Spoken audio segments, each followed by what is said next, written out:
नमस्कार, सुप्रभात. मी डॉक्टर शैला दिनकर आपटे. आज आपण विष्णू सहस्रनामाच्या 26व्या श्लोकाचा सहज सोपा मराठी अर्थ समजून घेऊया. इदं न मम श्रीकृष्णार्पणमस्तु. 26वा श्लोक असा आहे. सुप्रसादः प्रसन्नात्मा विश्वदृक् विश्वभुक् विभुः सत्कर्ता सत्कृतः साधू जन्मू नारायणो नरः. त्यातला पहिला शब्द आहे सुप्रसादा, चांगला प्रसाद. लवकर पटकन प्रसन्न होतात भगवंत. ते खूप दयाळू आहेत. ते कसे तर कृपेचा जणू सागर आहे. ते कोणीही आर्ततेने हाक मारली आणि धावा केला तर भगवंत लगेच उपलब्ध असतात. ते आहेत आणि ते तुम्हाला चांगला, तुमच्या प्रार्थनेचा चांगला प्रसाद देतात किंवा आर्ततेने हाक मारली तर धावून येतात. उदाहरणार्थ द्रौपदीसाठी ते धावून आले. ती तर म्हणजे चांगलीच स्त्री होती, पण भगवंतांनी जी पूतना जिने त्यांना विष देण्याचा प्रयत्न केला तिलाही त्यांनी उच्चपदी नेले. तसंच कंस, शिशुपाल हे काही फार चांगलं कर्म करणारे नव्हते, तरी त्यांनी प्रसन्न होऊन चांगला प्रसाद दिला, चांगलं बक्षीस दिलं. त्यामुळे अशा प्रकारे प्रसन्न होऊन नेहमीच चांगला प्रसाद देणारं भगवंतांच्या खेरीज दुसरं कोण असणार. त्यामुळे सुप्रसाद हे भगवंतांचं एक नाव आहे. दुसरं नाव आहे प्रसन्नात्मा, कायम प्रसन्न. भगवंत प्रसन्नात्मा आहेत. भगवंत आत्मारूपाने आपल्या प्रत्येकामध्ये आहे, पण भगवंत हे त्या आत्म्यासारखे ह्या दृष्टीने नाहीत की ते खूप प्रसन्न आहेत, कायमच प्रसन्न आहेत. कारण त्यांचा प्रकृतीशी, पदार्थांशी कधीच संपर्क येत नाही. त्यांना त्याच्याबद्दल कधी आसक्ती वाटण्याचा प्रश्नच येत नाही. त्यामुळे ते सदा पवित्र आहेत. पण जीवाला कसं आहे की जीवाला प्रकृतीमधल्या अनेक गोष्टींशी सतत संपर्क येतो आणि त्या प्रकृतीतल्या गोष्टींमध्ये आपल्याला आसक्ती पण असते आणि त्या आसक्तीमुळे आपल्याला सुख भोगावं लागतं, दुःखही भोगावं लागतं. त्यामुळे आपण कायम प्रसन्न असूच असं नाही. कधी असू कधी नसू. पण भगवंत कायम प्रसन्न आहेत म्हणून त्यांना प्रसन्न आत्मा असं म्हटलेलं आहे. कारण भगवंत म्हणजेच परब्रह्म. तर परब्रह्म यांना काही कुठला डाग लागत नाही किंवा यांचा कुठल्या पदार्थाशी, प्रकृतीमधल्या एकाही पदार्थाशी त्यांचा संपर्क येत नाही किंवा एखाद्या पदार्थाशी संपर्क आल्यामुळे काही दुःख झालं असा काही प्रकार नाहीच आहे. त्यामुळे भगवंत कायमच प्रसन्न आत्मा. पुढचा शब्द आहे विश्वधृक. विश्वधृक म्हणजे विश्वाला पूर्ण पूर्ण विश्वाला, सगळ्या विश्वाला समर्थन देणारे. समर्थन देणारे म्हणजे त्याच्यासाठी उभे राहणारे. त्या प्रत्येक विश्वातल्या प्रत्येक ह्याच्यामध्ये त्यांनी प्रवेश केलेला असल्यामुळे ते विश्वातल्या प्रत्येक गोष्टीमध्ये त्यांचं समर्थन आहे किंवा त्यांना काय म्हणायचं, त्यांच्या पाठीमागे ते उभे आहेत. त्यामुळे परमेश्वरावर विश्वातील गोष्टींचा परिणाम होत नाही. म्हणजे ते जरी त्याच्यामध्ये प्रत्येकाच्या आत्म्यामध्ये त्यांनी प्रवेश केलेला असला, अंतरंगामध्ये प्रवेश केलेला असला, पूर्ण विश्व त्यांनी आपल्या शरीरावर दाखवलेलं असलं तरी ते त्याच्यामध्ये लिप्त नाही आहेत. त्यामुळे कुठल्याही गोष्टीचा परमेश्वरावर परिणाम होत नाही. म्हणजे समजा लोकसंख्या खूप वाढली तर ते भगवंतांवर त्याचा परिणाम होतो का? तर नाही. कारण त्यांनीच सगळं विश्व निर्माण केलंय. तोच सगळ्या विश्वाच्या अस्तित्वाचा स्रोत तोच आहे. कारण विश्वाचं कारण तोच आहे. जसं की समुद्र हा लाटांचा समर्थक आहे, पण समुद्राला जास्त झाल्या लाटा, मोठ्या लाटा उसळल्या म्हणून, वादळ आलं म्हणून त्याला काही त्याचा त्रास होत नाही. म्हणजे हे याला कारण आहेत किंवा अधिष्ठान आहेत. भगवंत हे सगळ्या विश्वातल्या गोष्टींना अधिष्ठान म्हणून आहेत. तर विश्वामध्ये आलेल्या खळबळीचा, काही वादळांचा भगवंतांवर परिणाम होऊ शकतो का? तर नाही. विश्वभूक दुसरा शब्द म्हणजे आलाय विश्वभूक.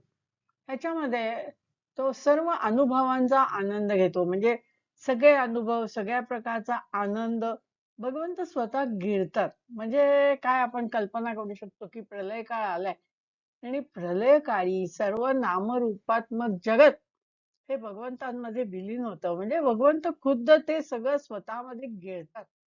सगळा अनुभव स्वतःमध्ये गिळतात. म्हणून त्यांना विश्वभूक असं नाव आलं. संपूर्ण विश्वाचा अनुभव भगवंत घेतात. कारण त्यांनी त्याच्यात प्रवेशच केलाय, त्यामुळे सगळा पूर्ण अनुभव, त्याच्यातनं मिळणारा पूर्ण आनंद भगवंतांना मिळतो. पुढचा शब्द आहे विभू, जो अनंत प्रकारात स्वतःला प्रगट करतो. म्हणजे काय, तो बहुरूपया रूपी असल्यासारखा आहे. आपलं मन किंवा आपली बुद्धी आपल्या चष्म्यातनं, म्हणजे आपल्या दृष्टिकोनातून जर पाहिलं, तर परब्रह्म कसं आहे, तर परब्रह्म हे बहुवचनवादी जग आहे. म्हणजे आपल्याला परब्रह्म म्हणजे काय, आपल्याला जगच दिसतं समोर. ते जगामध्ये भगवंतांनी प्रवेश केलेला आहे, त्यामुळे परब्रह्म हेच पूर्ण जगाच्या रूपाने किंवा विश्वाच्या रूपाने नटलंय असं आपण म्हणतो. ज्ञानदेवांनी आपल्या अमृतानुभव ग्रंथात म्हणलेलं आहे की हे भगवंतांनी आपल्या अंगावर दाखवलेला चिदविलास आहे. वेगवेगळ्या रूपामध्ये भगवंत प्रगट होतात. त्यामुळे भगवंत शाश्वत आहेत आणि बहुरूपी आहेत. भगवंतांचे अनेक अवतार आहेत. म्हणजे काय, येतेच ना, त्यांनी वेगवेगळी रूप घेऊन ते पृथ्वीवरती अवतरलेत, वेगवेगळ्या लीला दाखवल्या. हे सगळं कशाचं प्रतीक आहे, तर ते स्वतःला वेगवेगळ्या रूपामध्ये प्रगट करतात. याला पुष्टी देणारच आहे ना हे. किंवा आपण असंही अनुभवतो की आपल्याला मदत करण्यासाठी भगवंत येतात, पण भगवंत काही दरवेळेला काही भगवंत तिथे प्रगट होऊ शकत नाहीत ना. तर भगवंत त्यावेळेला दुसऱ्या कोणाला तरी सुबुद्धी देतात की तू जा आणि याला मदत कर. त्यामुळे त्यांच्या रूपामध्ये सुद्धा, दुसऱ्या कोणाच्या रूपामध्ये सुद्धा भगवंत येऊ शकतात. ते बहुरूपी आहेत, त्यामुळे त्यांना ओळखणं मोठं अवघड आहे. कुठल्या रूपामध्ये भगवंत प्रगट होत आहेत आपल्या समोर आपल्याला माहिती नाही. पुढचा शब्द आहे सत्कर्ता. आता मी एखादं चांगलं काम केलं, एखादा माणूस खूप गुणी असेल, खूप ज्ञानी असेल, तर त्याला भगवंत पुजतात. म्हणजे भगवंत त्याची कदर करतात. भगवंतांच्या अध्यक्षतेखाली सगळ्या सत्पुरुषांचं प्रेम स्वागत होतं. म्हणजे त्यांचा सत्पुरुषांचा ते प्रेम स्वभावाप्रमाणे ते त्यांचा सत्कार करतात, त्यांचं स्वागत करतात, त्यांची उन्नती करायला त्यांना मदत करतात. चांगल्या गोष्टी त्यांना चांगल्या गोष्टीमध्ये त्यांना पुढे पुढे न्यायला मदत करतात, असा त्याचा अर्थ. सत्कृतः, ते सर्व सत्पुरुषांना हे भगवंत हे सत्पुरुषांना सगळ्या पूजनीय आहेतच. सर्व सजीव त्यांना आवाहन करतात आणि त्यांची पूजा करतात नेहमीच. कुठलीही आपण पूजा करताना आपण देवदेवतांना आवाहन करतो, भगवंतांना आवाहन करतो आणि मग त्यांची पूजा करतो. त्यामुळे सत्कृत आहात, ते सगळ्यांना पूजनीय आहे. आणि आधी आपण बघितलं की ते सगळ्यांची, आदरणीय लोकांची तेही पूजा करतात, म्हणजे ते त्यांचा सन्मान करतात, त्यांना पुढे पुढे जायला मदत करतात. दुसरा शब्द आहे साधू. परमसाधू कोण? अर्थातच परमविष्णू. जे धार्मिक जीवनाचं काटेकोर पालन करतात. म्हणजे धर्माने सांगितलेल्या सगळ्या गोष्टींचं अतिशय काटेकोरपणाने पालन कोण करतं, तर भगवंत. आणि त्यांची तपश्चर्या बघितली, त्यांची साधना बघितली, तर ती परमोच्च पदाची असते. त्यामुळे ज्यांची साधना किंवा तप हे परमोच्च पदावरती आहे, त्याला आपण साधू म्हणू शकतो. तर असे परमसाधू कोण? तर स्वतः विष्णू. पुढचा शब्द आहे जन्नू. जहन्नू असा एक खरं म्हणजे ते हलन, सर्वांचा नेता, जो सर्वांना कायद्याच्या मार्गावरती नेतो. म्हणजे तुम्ही तुमच्या आतमध्ये जी शक्ती आहे, शरीरामध्ये आत्मा आहे किंवा चैतन्य आहे, तेच आपल्याकडून सगळी कामं करवून घेतं. म्हणजे ते आपल्याला हळूहळू प्रगती पथावर नेतं, आपल्याला मार्गदर्शन भगवंत करतात आणि आपल्याला व्यवस्थित कायद्याने पुढे पुढे जायला मदत करतात.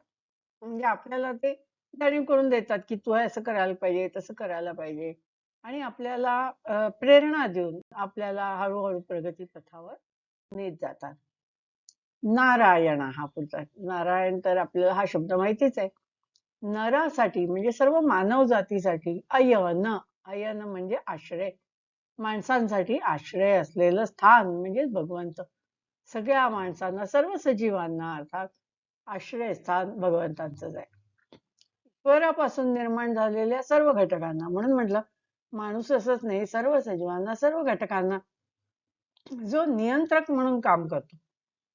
म्हणजे ज्याच्या या सगळ्या गोष्टींवर सगळ्या तयार झालेल्या प्राणी मात्रांवरती ज्याचा कंट्रोल आहे किंवा ज्याचं प्राबल्य आहे किंवा ज्याच्या सांगण्यामुळेच सांगण्याप्रमाणेच माणूस शक्यतो वागण्याचा प्रयत्न करतो. कारण भगवंत आजपासून आपल्याला प्रेरणा देतात. आपल्याला सांगतात की ही चांगली गोष्ट आहे, ही वाईट गोष्ट आहे, ही करू नको, ही चांगली गोष्ट आहे, ही कर. असं नियंत्रणाचं कामही करतात. पण आपण केलेल्या सगळ्या चांगल्या वाईट गोष्टींचे ते साक्षीदार पण आहेत. आणि सर्वांच्या आत्म्याचे विश्रांती स्थान म्हणजे भगवंतांचाच अंश आपल्या शरीरामध्ये आत्मा या रूपाने बसलेला आहे. पण या सगळ्या आत्म्यांचं गंतव्य स्थान कुठलं तर भगवान. जेव्हा शरीर मृत होतं तेव्हा आत्मा कुठे जाऊन विलीन होतो तर भगवंतांमध्ये. म्हणजे सगळ्या आत्म्यांचं आश्रयस्थान विश्रांती स्थान म्हणजेच भगवंत.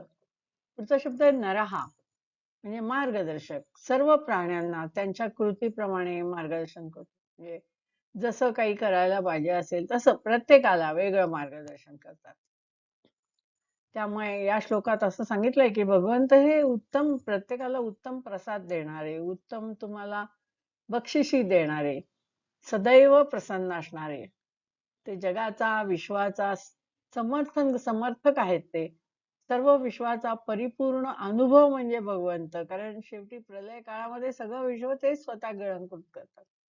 भगवंत शाश्वत आहेत आणि बहुरूपी आहेत. ते परमसाधू आहेत. ते सर्वांचा नेता आहेत. आणि सर्व सजीवांसाठी, माणसासाठी तसं नाही, सर्व सजीवांसाठी ते आश्रयस्थान आहे. आणि ते सगळ्यांचेच मार्गदर्शक आहेत. आणि शेवटी गंतव्यस्थान कुठलं आहे तर भगवंत. ज्या ठिकाणी जाऊन आपल्याला परत यायचं नाहीये असं स्थान, गंतव्यस्थान म्हणजेच भगवंत किंवा परब्रह्म. यद्गत्वा न निवर्तन्ते तद्धाम परमं मम. शेवटी सगळेजण त्याच धामाला जाणार आहेत. धन्यवाद.